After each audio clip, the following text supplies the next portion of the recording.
So, this is episode 16, the review of, spoilers, Cooper is back 100%, and it feels good. The show has more drive than it's ever had before, because he is pile driving his way towards sorting out all this mess, this lovely mess that is Twin Peaks. So yeah, let's go through the spoilers in order, apart from that massive one which I just had to blit out because my god, it's good to have him back. So we have Evil Cooper and Richard, and they've gone to the coordinates, and Richard has been turned into a human firework courtesy of Evil Cooper's scheming. It seems he's basically led him there to test out if he can actually go through, and he couldn't go through. He found out through Richard Horne meeting his untimely demise. For a moment I thought maybe it was a coincidental moment that was actually occurring, because, well, Richard was electrified, and another character in the show, Dougie, was electrified as well, of his own doing, his own making. So was he affecting Richard? Such is this show now, that we have so many different ways of interpreting one event and hyper-contextualizing it with other activities to form a sense that maybe a confirmation bias of our own, because we really want it to have a certain sense that we'll grasp at anything that is remotely like something else. I don't know how many times I've checked out in closed groups that I'm in, someone saying, hey, I can look and see Laura's smile in Sarah Palmer's face when she does like the opening of the face thing. You know, all these different conjectures is quite interesting. I even put in a closed group that Twin Peaks is like playing an RPG with the rest of the world. I mean, you seriously have to know a lot of what's going on in terms of the various different theories to actually get through the show. I think season 1 and 2 never really needed the internet, and yet season 3, it doesn't need the internet, but it's definitely making sure that it's utilizing that community's need to talk about stuff in a certain way. So when I say it doesn't need the internet, well, I need the internet to understand a lot of it, but it's definitely it's very hard to pronounce this because I've just watched this damn show. So, and it's 3 o'clock in the morning, or 3:26 actually. But anyway, let me get back on track with this madness. So Dougie is basically no longer with us. We've actually got Dale Cooper back in the flesh. It was quite heartrending actually to see him saying goodbye to Janie E and Sonny Jim, who, if they do return in the last part of this series, I'm sure it'll be for a very short period of time. Maybe they'll get Dougie back somehow, but I don't think Dougie's going to come back. And yeah, it's quite sad really, because they really like him. We really like him. We've missed him for 25 years, and he's so on it. He's not in any way phased about what's going on. He seems to know exactly what he's got to do regarding this seed that he's got from the one-armed man, Gerard, and also the ring. I'm looking forward to a very Agatha Christie kind of wrap-up, where he basically talks about all the different strands and theories and puts them into a context that we, the audience, can understand. And hopefully once he does that, it will really justify a lot of our strange meandering journey.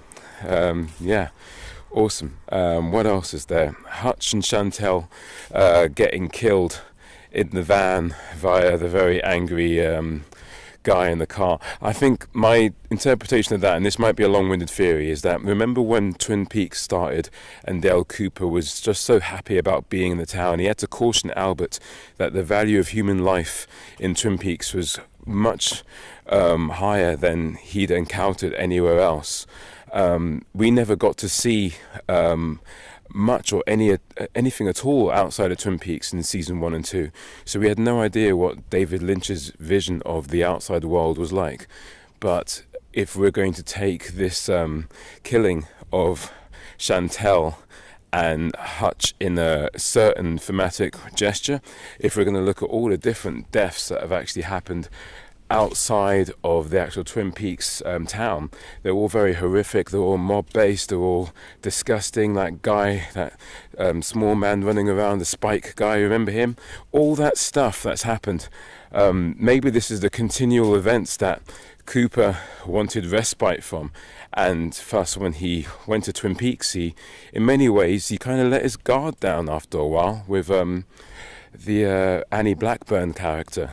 So yeah, I was watching the violence of Hutch and Jennifer Jason Leigh's character Chantel, and contextualizing it in regards to what Cooper had gone through, just by his caution to Albert back in season 1. I mean, I did hear that David Lynch has actually got something to say about modern America, and maybe that scene is quite a giveaway. Who knows? You guys tell me in the comments. What else do we have? Jesus, such an intense show. I've got to pause for breath. Right, let's see.